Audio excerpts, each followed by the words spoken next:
میرے نہایتی واجب الاحترام معزز سامعین کرام، السلام علیکم ورحمۃ اللہ وبرکاتہ۔ عزیزان محترم، میں نے آپ حضرات کے سامنے اللہ تبارک و تعالی جل وعلا کے پاک کلام الرحمن میں سے سورۃ التکاثر کی جن آیات بینات کی تلاوت کرنے کا شرف حاصل کیا، ان آیات مقدسہ کے ضمن میں ہماری گفتگو کا عنوان عالم برزخ حدیث پاک کی روشنی میں، جیسا کہ میں گزشتہ جمعۃ المقدس میں عرض کر چکا ہوں،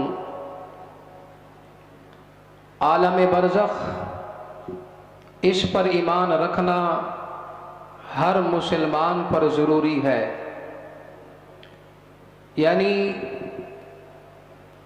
ایک ہے عالم ارواح، ایک ہے عالم دنیا، اور ایک ہے عالم برزخ۔ اور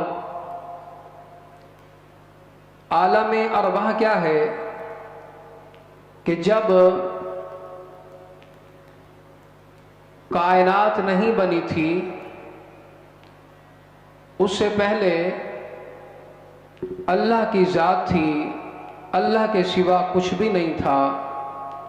اللہ تبارک و تعالی نے اپنی پہچان کے لیے حضرت انسان کو وجود بخشا، اور سب سے پہلے نسل انسانی کے جو اصل ہیں وہ سیدنا آدم علیہ نبینا علیہ الصلوۃ والسلام کی ذات والا صفات ہے۔ آپ کی پشت سے اللہ تبارک و تعالی نے تمام روحوں کو پیدا کر دیا۔ اب ان روحوں کو ایک عالم میں رکھا، اس عالم کو عالم ارواح کہا جاتا ہے۔ یعنی ابھی وجود نہیں دیا، صرف روحیں جمع تھی، اور یہ روحیں اللہ کے ہاں تھی۔ تو اس جس عالم کے اندر رب العالمین نے ان تمام روحوں کو جمع کیا، وہ عالم عالم ارواح کہلاتا ہے۔ پھر اللہ تبارک و تعالی نے حضرت انسان کو پیدا کرنا چاہا، تو یہ سلسلہ حضرت آدم علیہ نبینا علیہ السلام سے شروع کیا، اور یہ تا قیامت چلتا رہے گا۔ اب جب انسان دنیا کے اندر آتا ہے ماں کے شکم سے، تو یہ عالم دنیا کہلاتا ہے۔ پھر عالم دنیا کو چھوڑ کر یہ فانی عالم ہے، فنا ہو جانے والا ہے، اس کو بقا نہیں ہے۔ پھر حضرت انسان اگلے عالم کی طرف جو ہے منتقل ہوتا ہے، تو پھر وہ عالم جو ہے جس میں اس کی منتقلی ہو رہی ہے، وہ عالم برزخ کہلاتا ہے، یعنی قبر کی زندگی ہے۔ اب قبر کے اندر جب انسان جاتا ہے تو وہاں کی بھی زندگی ہے، وہاں کی زندگی کیسے ہے، کس طرح کی ہے، یہ حضرت انسان کو شعور نہیں ہے۔ اللہ پاک نے فرمایا ہے کہ تم اس زندگی کو سمجھنے کا شعور نہیں رکھتے، وَلَكِنْ لَا تَشْعُرُونَ، تمہیں نہیں پتا کہ وہ کس طرح کی زندگی ہے، تمہیں شعور نہیں ہے۔ اب اس عالم میں جب انسان منتقل ہوتا ہے، تو عالم دنیا کے رہنے والے جب ان کے پاس جاتے ہیں، تو اس عالم کے لوگ جب وہاں جاتے ہیں تو ان کے قدموں کی آہٹ بھی عالم برزخ میں رہنے والا سنتا ہے۔ یہ اپنی طرف سے نہیں کہہ رہا، میرے پیارے آقا کریم علیہ السلام کی حدیث مبارکہ ہے۔ آپ علیہ السلام نے فرمایا کہ مردے کو جب قبر کے اندر دفن کیا جاتا ہے، اور پھر اس کے اعزا و اقربا، رشتہ دار، اہل و عیال کے لوگ جب اس کے پاس جاتے ہیں، دنیا والے جاتے ہیں، تو فرمایا جب وہ اس کے پاس جاتے ہیں تو ان کے قدموں کی جو آہٹ ہے وہ سن رہا ہوتا ہے۔ علماء نے بیان فرمایا کہ دنیا میں وہ جس سے قریب تر تھا، جس سے محبت کرتا تھا، جب وہ اس کے قریب وہاں جاتا ہے تو اس کی روح خوش ہو جاتی ہے۔ تو اس لیے ہمیں چاہیے کہ اپنے اعزا و اقربا کی قبروں پر جایا کریں، بالخصوص والدین کی قبر پر۔ نبی علیہ السلام نے فرمایا جمعے کے دن اپنے والدین کی قبر پر جایا کرو، زیارت کے لیے، ان کے لیے دعائے مغفرت کیا کرو، اور اس سے پھر یہ ہے کہ انسان جو ہے اپنی موت کو بھی یاد رکھتا ہے۔ تو کہنے کا مقصد یہ ہے کہ عالم برزخ ہو، عالم دنیا ہو، عالم ارواح ہو، عالم آخرت ہو، ان سب پر حضرت انسان کا ایمان رکھنا ضروری ہے۔ اگر کوئی شخص ایمان نہیں رکھتا تو وہ مسلمان نہیں کہلائے گا۔ مسلمان کے لیے ضروری ہے، اگر وہ کہتا ہے کہ میں اللہ اور اس کے رسول کا کلمہ پڑھنے والا ہوں، اللہ اور اس کے رسول کی ذات پر ایمان رکھنے والا ہوں، تو نبی علیہ السلام نے فرمایا کہ جو عالم برزخ ہے یہ برحق ہے، اس پر ایمان رکھنا بھی ضروری ہے۔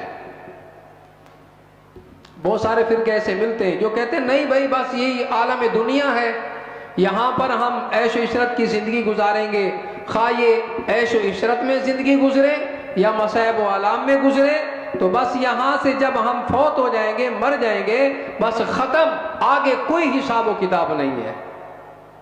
لیکن قربان جاؤں میں اپنے پیارے کریم آقا علیہ السلام کی شان پر، آپ نے فرمایا نہیں، آگے کا بھی ایک عالم ہے، عالم برزخ کہلاتا ہے، وہاں کی بھی زندگی ہے۔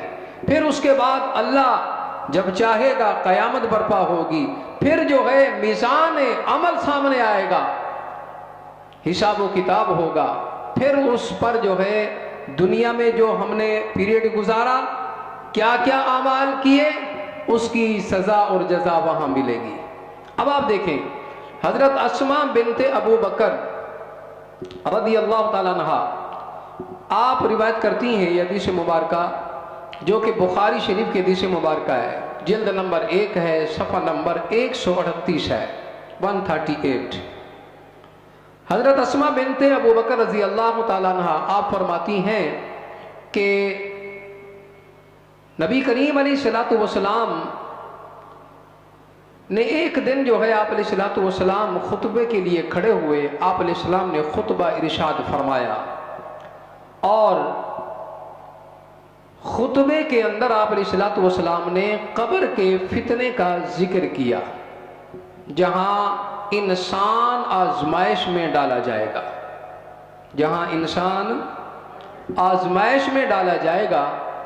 آپ فرماتی ہیں کہ جب حضور نبی رحمت صلی اللہ علیہ وسلم اس قبر کا ذکر کر رہے تھے، آپ علیہ الصلوۃ والسلام ذکر فرما رہے تھے، تو مسلمانوں کی ہچکیاں بن گئی، رونگٹے کھڑے ہو گئے، اور لوگ زار و قطار رونے لگے کہ نبی رحمت علیہ الصلوۃ والسلام نے جب قبر کا بیان کیا، عالم برزخ کا بیان کیا، تو انسان اس وقت جتنے ایماندار موجود تھے نبی رحمت علیہ الصلوۃ والسلام کی بارگاہ میں، تو سب کی ہچکیاں بن گئی، یعنی اتنا وہ خوف خدا رکھنے والے تھے۔ آج ایک ہم ہیں کہ ہمارے اندر خوف خدا نہیں ہے۔ گرامی قدر حضرات، جب خوف خدا ختم ہو جاتا ہے تو پھر انسان کا احساس نہیں کرتا، انسان کسی رشتے کی قدر نہیں کرتا، کیوں؟ اس کے اندر خوف ہی نہیں ہے۔ جب ہمارے اندر خوف خدا موجود ہوگا تو یقیناً ہم ایک دوسرے کی جو ہے جناب والا ہر طرح کے ان کا خیال بھی رکھیں گے، اور ایک دوسرے کی اہمیت کو ہم سمجھیں گے، احساسات ہمارے اندر پیدا ہوں گے۔ ایسے ہی حضرت ام المومنین سیدہ عائشہ صدیقہ رضی اللہ تعالیٰ عنہ آپ فرماتی ہیں کہ ایک دن جو ہے میرے پاس ایک یہودی عورت آئی، اور وہ آئی، اس نے آتے ہی مجھ سے عالم برزخ کے حوالے سے، قبر کے حوالے سے وہ گفتگو کرنے لگی۔ اس نے قبر کے عذاب سے متعلق جو ہے بات چھیڑ دی، اور کہنے لگی کہ اللہ پاک جو ہے آپ کو عذاب قبر سے محفوظ فرمائے، اور اس پر جو ہے وہ گفتگو کرتی رہی۔ ام المومنین سیدہ عائشہ صدیقہ رضی اللہ تعالیٰ عنہا آپ سنتی رہی۔ وہ خاتون جب اٹھ کر گئی تو ام المومنین سیدہ عائشہ فرماتی ہیں کہ میں حضور نبی رحمت صلی اللہ تعالیٰ علیہ وآلہ وسلم کی بارگاہ میں حاضر ہوئی، اور میں نے یہ سارا ماجرا جو ہے، یہ ساری گفتگو اس یہودی عورت کی حضور نبی رحمت صلی اللہ تعالیٰ علیہ وآلہ وسلم کی بارگاہ میں پیش کی، عرض کی کہ یا رسول اللہ ایسے ایسے اس خاتون نے عذاب قبر کے حوالے سے بیان کیا ہے۔ مقصد یہ تھا کہ ام المومنین حضور نبی رحمت صلی اللہ علیہ وسلم سے پوچھنا چاہ رہی تھی کہ یا رسول اللہ آیا عذاب قبر کے حوالے سے جو وہ خاتون کہہ گئی ہیں کیا یہ برحق ہے، ایسا ہی ہے؟ تو حضور نبی رحمت صلی اللہ تعالیٰ علیہ وآلہ وسلم نے فرمایا کہ اے سیدہ عائشہ صدیقہ طیبہ طاہرہ، عذاب قبر جو ہے وہ برحق ہے، عذاب قبر برحق ہے۔ پھر آپ فرماتی ہیں کہ میں نے پھر نبی کریم علیہ السلام کو کبھی ایسا نہ پایا کہ آپ نے نماز ادا کی ہو اور ہر نماز کے بعد آپ علیہ السلام نے اللہ رب العالمین کی بارگاہ سے قبر کے حوالے سے پناہ طلب نہ کی ہو۔ دوستوں، غور و فکر کی بات یہ ہے کہ میرے کریم آقا صلی اللہ علیہ وسلم معصوم ہیں، گناہوں سے پاک ہیں۔ آپ علیہ السلام ہر خیر کے مالک ہیں، ہر شر سے آپ دور ہیں۔ اس کے باوجود حضور نبی رحمت صلی اللہ علیہ وسلم اس قدر عذاب قبر سے پناہ مانگتے ہیں، اللہ رب العالمین کی بارگاہ میں اس قدر دعائیں مانگتے ہیں، التجائیں کرتے ہیں۔ تو سوچنے کی بات یہ ہے کہ آج میں اور آپ کتنی جو ہے قبر کے حوالے سے فکر مند ہیں۔ کیا ہمیں کبھی خیال آیا کہ قبر کی تیاری ہم نے کیسے کرنی ہے؟ کیا ہم نے آگے عالم برزخ کے حوالے سے کوئی تیاری کر رکھی ہے؟ ہمارے نام اعمال کے اندر کتنے اعمال صالحہ ہیں، کبھی غور و فکر کیا؟ غفلت کی زندگی سے ہم باہر آتے نہیں ہیں۔ دنیا دنیا دنیا، کبھی ہم نے سوچا کہ اس دنیا کو ہم نے چھوڑ کر جانا ہے، جس کے لیے رات دن ہم لگے ہوئے ہیں حاصل کرنے میں، اس دنیا نے یہی رہ جانا ہے۔ عالم برزخ قبر کے حوالے سے ہمیں چاہیے کہ ہم ہر وقت فکر مند رہا کریں، ہر وقت قبر کی تیاری میں اپنا وقت گزارا کریں۔ تو دعا کریں رب العالمین ہم سب کو قبر کی فکر عطا فرمائے۔